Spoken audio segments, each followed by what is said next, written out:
Why, thank you for that introduction. You feel like a celebrity. I wish my kids were here to hear all that.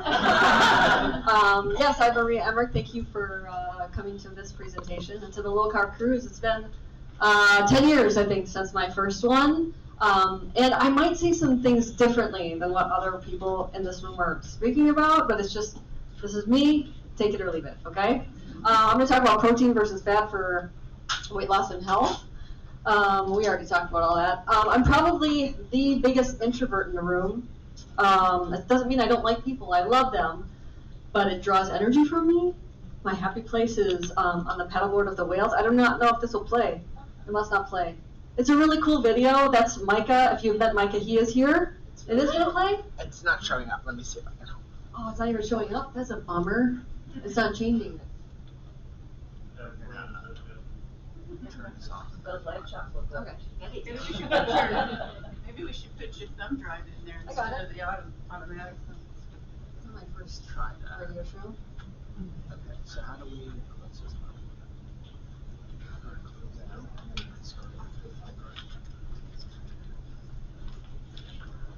Yeah, this is.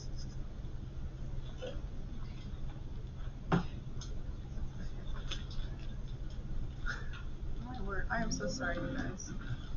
Yeah, Rachel, you want to tell another joke? Right.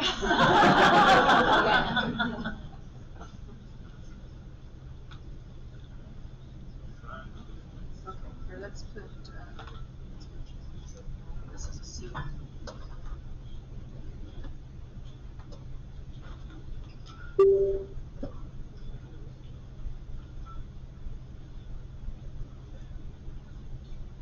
Has anybody tried my protein noodle lasagna? Yeah. What's your favorite recipe, Autumn? Oh goodness. Oh, after recipe testing for you for how many years? My favorite recipe. Chips, chicken chips. Maybe I should ask your husband. What is it? Maybe like oh my gosh. The steak sauce, the carnivore steak sauce. I usually pack that when I travel. Yay! I will say your ambrosia sauce. Ambrosia It's sauce. so good. That's so awesome. That's a good one to know. I was just hoping that you were going to throw out bread. Oh, I know. These refrigerators don't keep things cold. I'd be afraid it'd go bad. All right, it works. Okay, let's see if this will, Can you push the buttons? either that or the arrow. Okay, that works. I thought I'd just have you get to know me a little bit, but yeah, this is what I usually do in my free time. I hang out with the whales. And my boys are here. I don't know if that slide went through here. Yeah. They did. Oh yeah, they are here. They are keto kids. Ever since we adopted them, they're very, very little. They didn't have a choice. They don't have any money because they don't have a car. They can't drive. So they eat what I feed them. But people at dinner, you're with them, right? Do they feel deprived? No. Great. I mean, they're awesome kids. I do want to show you one really cool thing. So what I do for a workout is I'll go out on a paddleboard and I usually want both of them. That's such a workout. And we'd go like chase the whales. And this is one of the videos that plays. There you go. So that's a baby whale. They come to Maui to hang out with us. They actually give birth to the whales. And I said, wherever that baby is, the mom's in between us. And Micah said, I want to go home. And she just kind of slid us away from her baby. It was one of the coolest experiences of my life. And Halle Berry, this is one of her favorite recipes. She doesn't even have a sweet tooth, but she loves that protein pudding made with hard-boiled eggs. And it took me probably a week to get her to try it. Because she's like, I'm not eating pudding made with hard-boiled eggs. But it's a really cool story. If you don't know how that started, it's on our YouTube channel. And she wrote Sugar-Free Kids with me. The reason I have addiction in the background is because I do think that food can be an addiction, yet it will never be in the dictionary most likely. But when I was 16, I was given a diagnosis of PCOS. I was told, you probably can't have your own children. I was given an acid blocker, an antidepressant, and something for IBS, which is irritable bowel syndrome. And I was like, dude, I'm 16 years old. I don't want to take these drugs. And there wasn't the internet back then, but I looked up what causes PCOS, and it was very clear that excess sugar, carbohydrates, and caffeine can cause excess androgens in a female body. And I was like, oh my gosh, I work at a coffee shop where I make the scones and the muffins and the cinnamon rolls. And you think I'm kidding, but I knew what days the cinnamon rolls would sell out, so I would make extra. Because I got to take the extras home. So I had to really look into like, oh, how do I make cinnamon rolls that are like low carb? I got some good recipes for you now. My love for cooking started at a very early age. That is me licking the beaters. But I also had a love for sugar, and I believe it had to do with a lot of antibiotics. I always had ear infections to the point where they would bleed. I think that caused a lot of sugar cravings. But I want to talk about human design. What are humans designed to eat? Everybody probably remembers this show, huh? Just take a moment. What's your problem?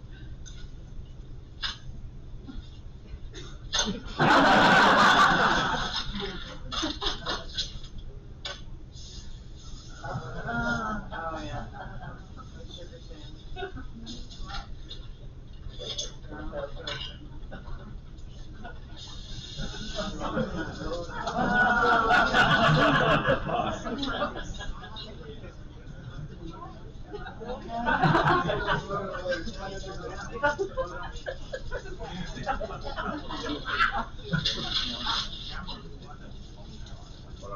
I mean, we laugh at this, but did anybody see what they were serving at breakfast by the door? Cotton candy. And my kids were like, what is that? I was like, just go away. Don't right? Keep on swimming, right? But this is kind of what we're eating now, right? Nothing but processed sugar and carbohydrates. But I just want to talk about what our ancestors ate. I'm going to kind of run through these fast, but I believe you get these slides. If not, just email me or message me on social media somewhere. I'll give them to you.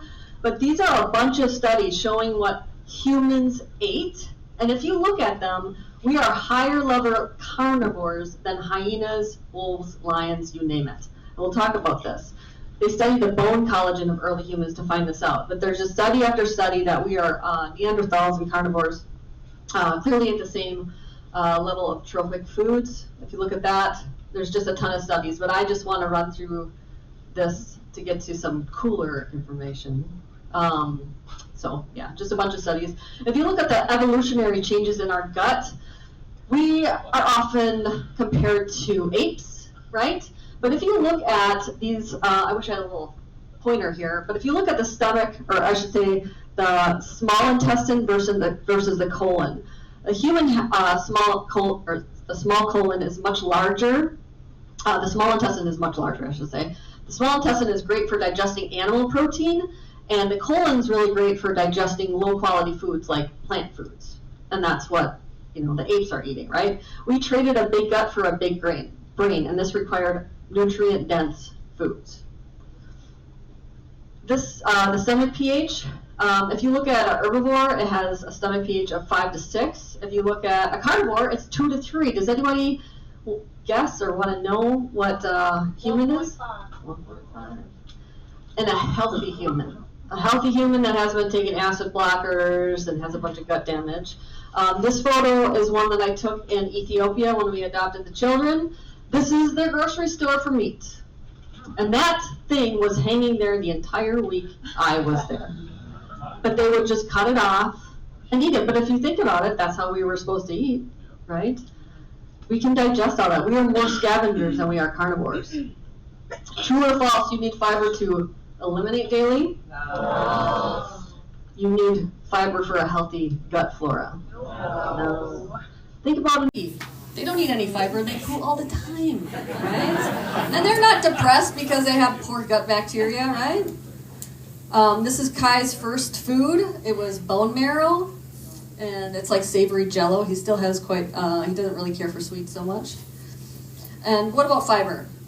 If you look at the cecum, it's this pouch that ferments plants into basically fatty acids, right? And the cecum of a koala bear is very long. It's like a really long circle. If you look at a lion, it's a small pouch. If you look at a human, which one does it look like? The lion. You ever have a bunch of broccoli and like, oh man, I have gas, watch out. That's why. What about feeding that gut flora? Well, if you look at the microbiome, it shifts within 24 hours of what you're eating. And do I really care if I'm never going to eat some of those foods again, if I'm going to lose that flora? We don't really know if that happens, but it shows that it shifts very fast. the microbiome does. And if you look at the highest things with the prebiotics, we always talk about prebiotics, probiotics. Sure, like a lot of fibrous foods has that. But if you look at this chart, that's all animal foods higher in prebiotics than any plant will ever have. And it doesn't give you any bloating. Someone made that, I thought it was cute. Survival. I hope I don't offend anybody. Yes, that picture is me at bow hunt. I'm actually gonna go bow hunting for moose later this year. Anybody watch, thank you. Thank you. Anybody watch Alone? Yeah. On the History Channel? That's something that my boys and I would watch years ago. And I remember there was a guy on there that was a vegan for 15 years. And as soon as he got there, he quickly gave that lifestyle up because he knew he couldn't spend all day foraging for nothing that was there, right? It was a barren land. He had to catch a fish, and the ones that really survived would make like a soup out of the fish and drink the broth, because of the bone broth, right? But no, literally, when I posted that picture, Autumn took care of that. I got the meanest comments ever. You should go to the store and buy your meat like the rest of us civilized humans. I mean, you don't understand how hard that was, how long I hunted to, get a deer like that, how hard it is to break it down. We don't go to a butcher, we do it all of ourselves, and we use everything. We even feed our dog that way. And sometimes vegans get really offended and they're like, I don't want to take a life. But if you look at, like, one cow could feed you for a whole year, where to take out a whole row of, like, crops or a field for crops, you're killing, like, millions of birds, millions of insects. Like, there's no death for, I don't know. Let's see, it's not moving. Here we go. Let's look at the micronutrients in foods. If I put a plate of kale in front of you, a plate of blueberries in front of you, or a steak in front of you, which one has the most nutrients? Steak. Oh, you get an A+, come on. So here are some charts that my husband made in some of our past books. If you look at the apples, those are the first one, blueberries, kale, beef, and then beef liver. All across the board, steak has more nutrients than any plant will ever have. And organ meat is the true superfood. That's what we should be labeling as superfood, not like acai berries. That's tongue. Have you ever had that? It's good. If you make it right. And animal proteins, this is chicken, pork, eggs, salmon, beef liver. The reason why we did these charts, it wasn't even because they were going to go into a book. Craig was kind of doing research because I love Grandma Nancy. That's my mom. But she's often hard on me for not having my kids eat vegetables. They like to eat meat, right? And this was one of the reasons why we did it. We wanted to show her that we're not harming our children. They're eating the most nutrient-dense foods. And not like we wouldn't let them have a piece of broccoli, but she will give them $1 if they'll eat a piece of asparagus. And how to hide organ meat. So my boys really love my Italian chili. They say it tastes like pizza in a bowl. My mom likes to call it marinara sauce. But it's spaghetti sauce. It's not. I hide ground liver in there. And especially if you make like my spicy chili, you won't even notice the ground liver's in there whatsoever.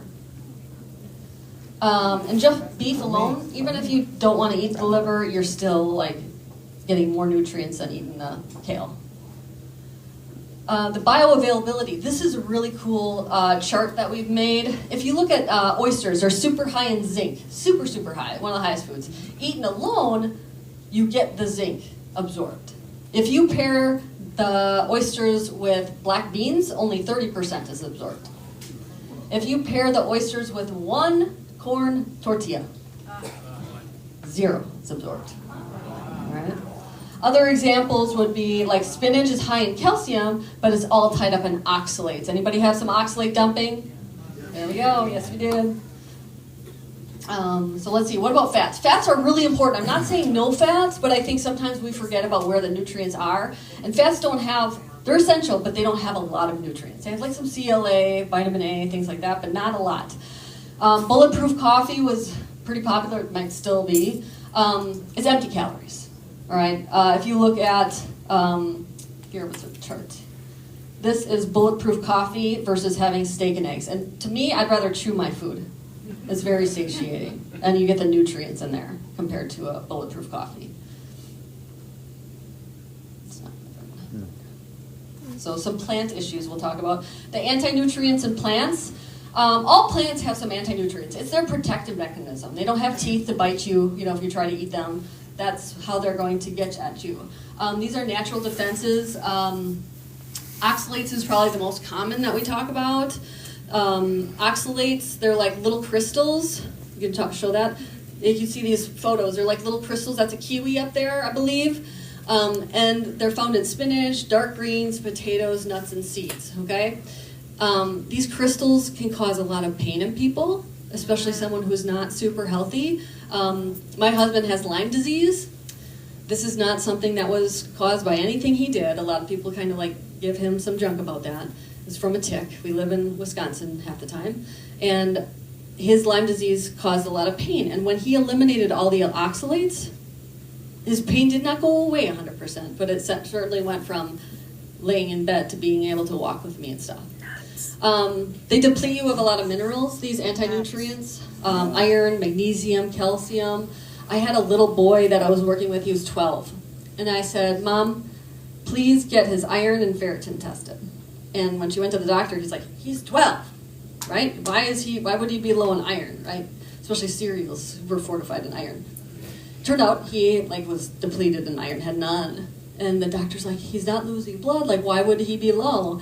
And it was a lot of the things that he was dealing with his gut. He was not absorbing them, and then what he was eating was just depleting him, causing a lot of issues. But phytase is another one found in corn, seeds, beans, nuts, and grains.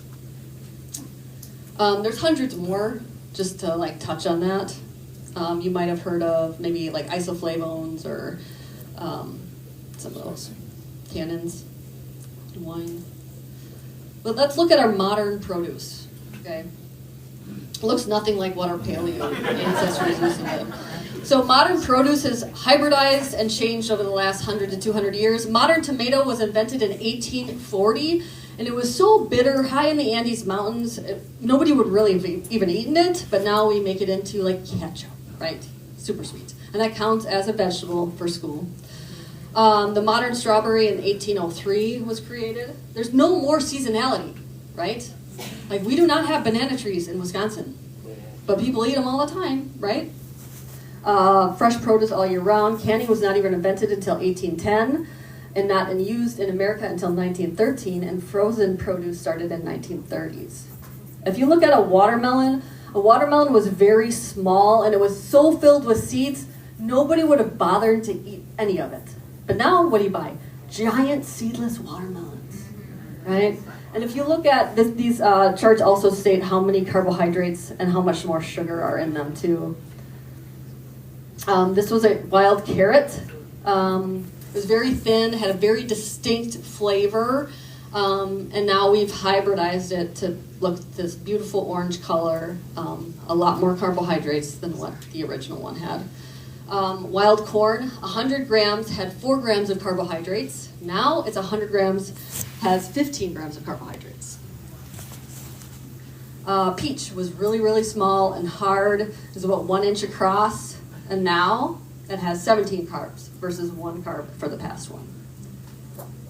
Strawberries, this is a photo of my husband taking a picture of these wild strawberries we found in our yard. That's what a wild strawberry looks like.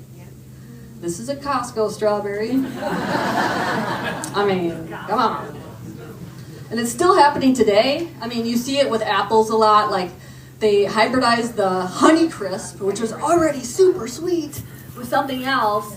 But these cotton candy grapes, that's double the amount of sugar, right? Double.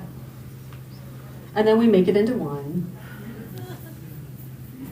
So I want to talk about prioritizing protein for weight loss, because I think that this is something that, actually when I first spoke here, the person who used to put the cruise on, he's like, no, Maria, you're doing way too much protein. You got to focus on fat because your ketones are too low. Well, I've been doing it for a long time, so my ketones are going to be lower. Doesn't mean it's a bad thing. I also exercise in a fasted state, which means I'm using my ketones for my energy, so they're going to be lower. I just want to talk about that. So oxidative priority, I'm going to put this into perspective. Oxidative priority is the way your body prioritizes different macronutrients.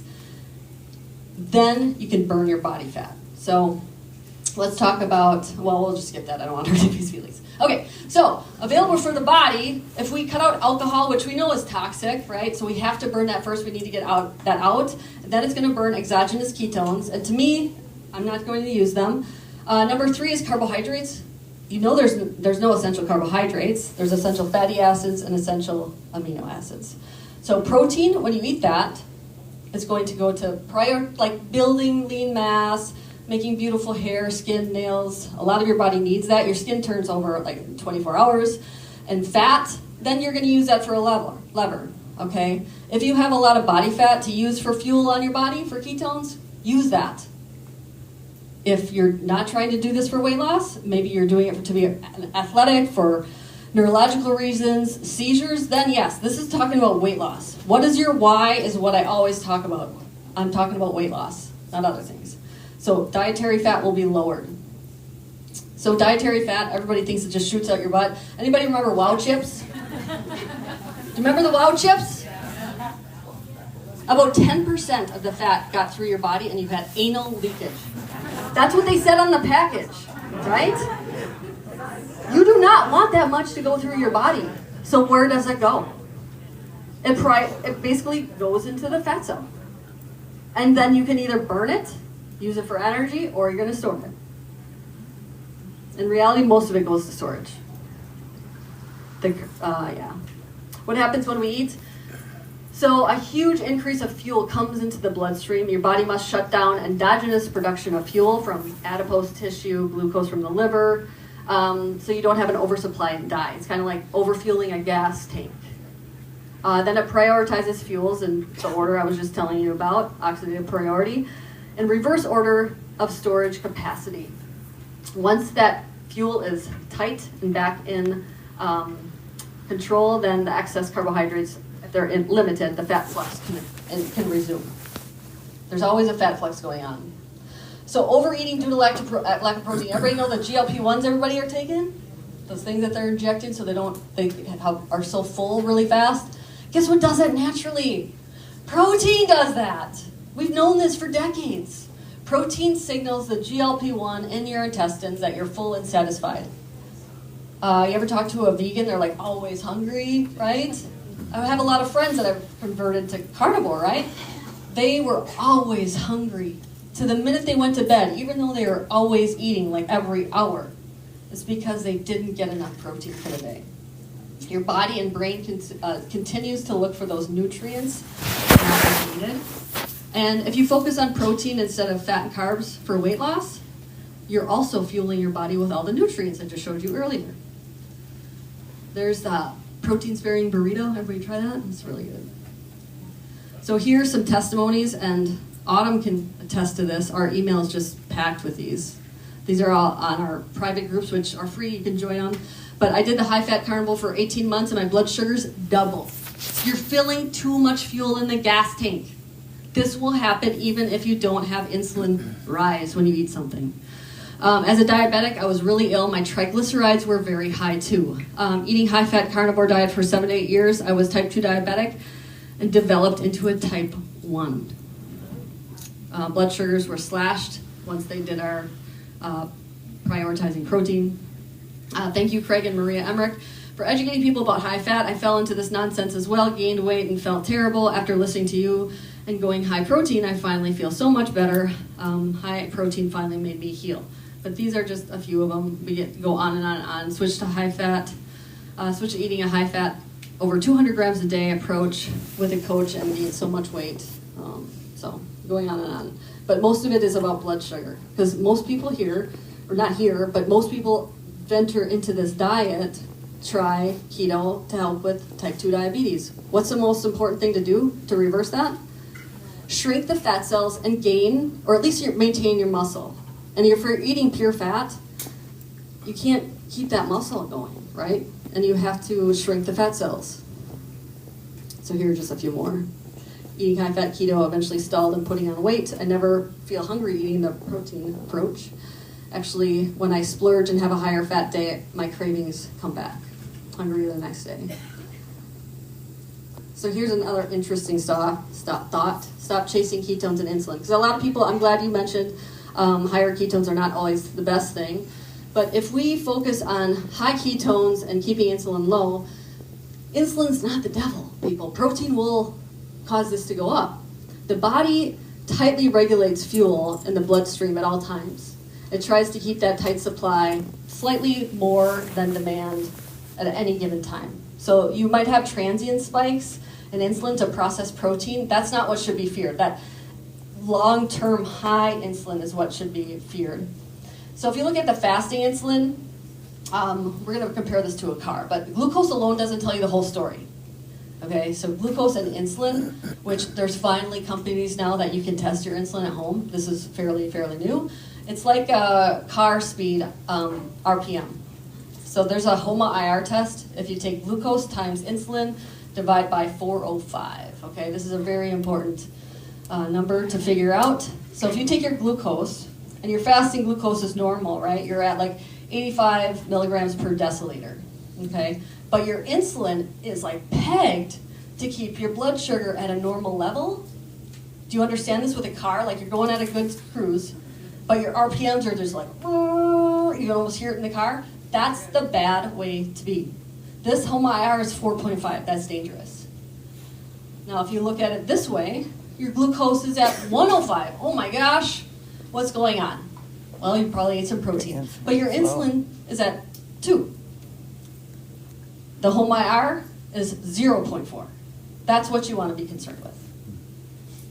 So the best way, I mentioned this earlier, to reverse insulin resistance and high HOMA-IR is to gain muscle so you have more places for glucose to go and shrink the fat cells.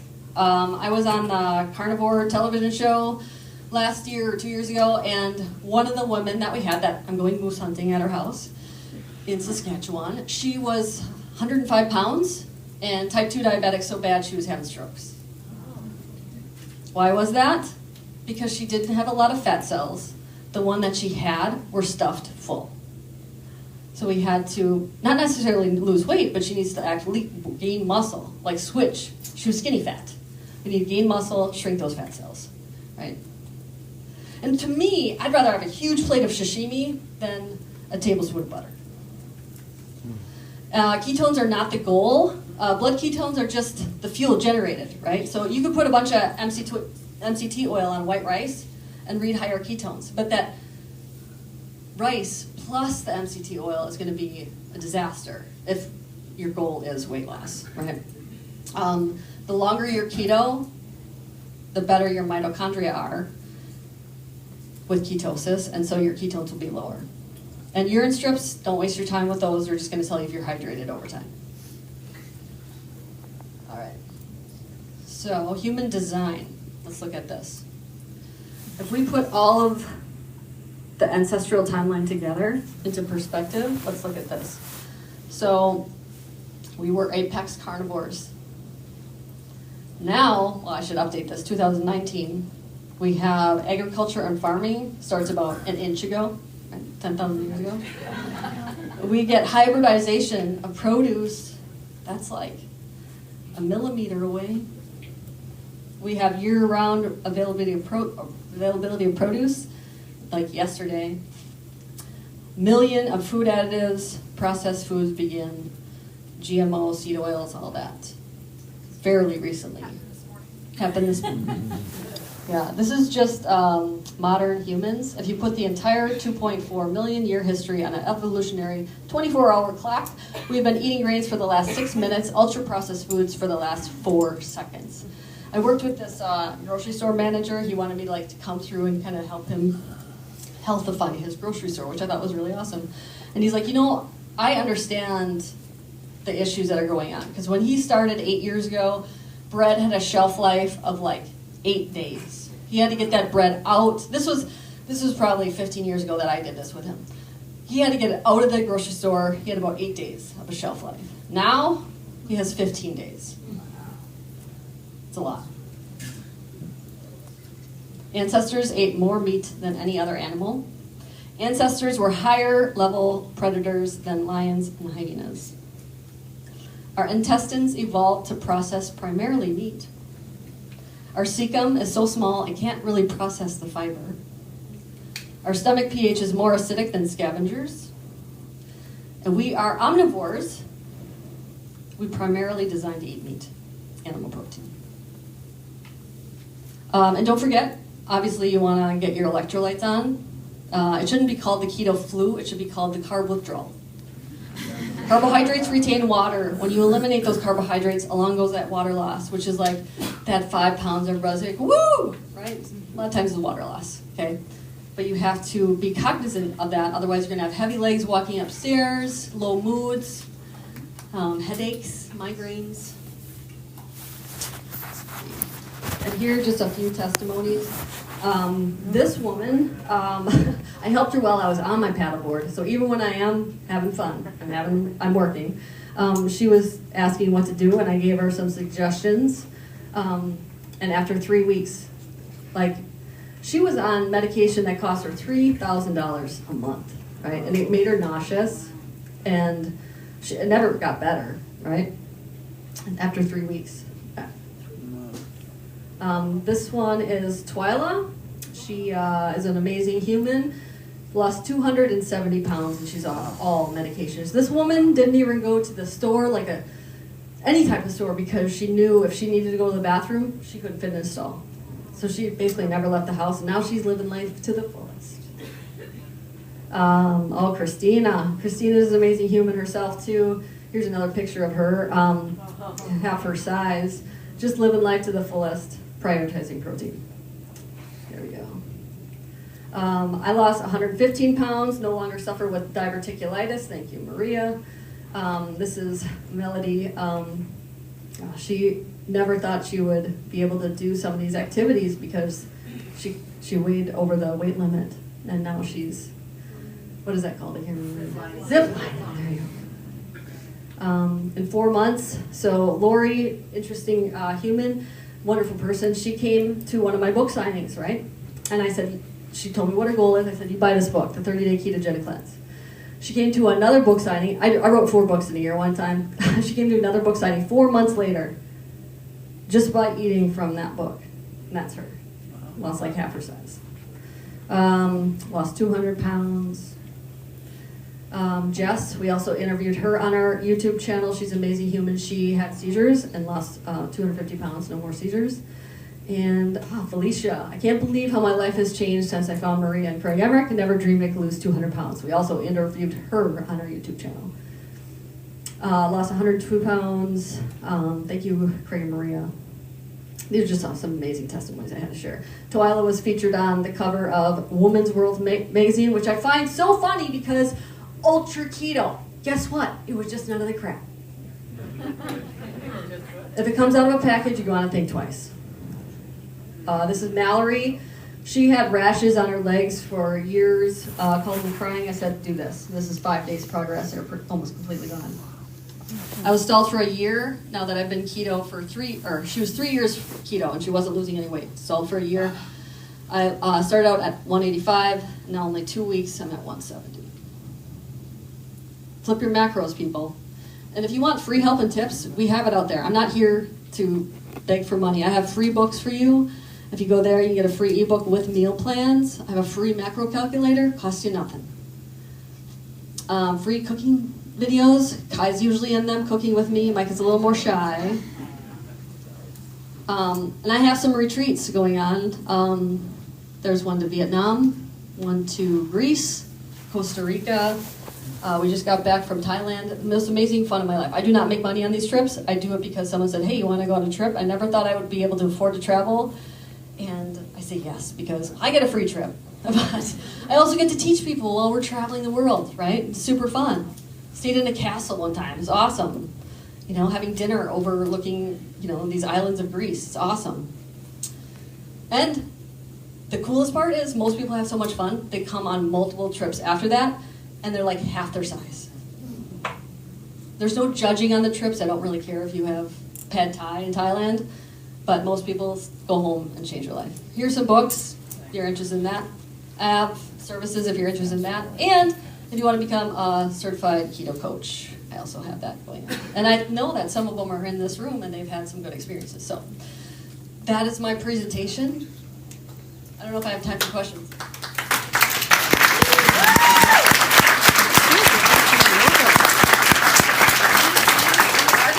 having a Q&A, but since she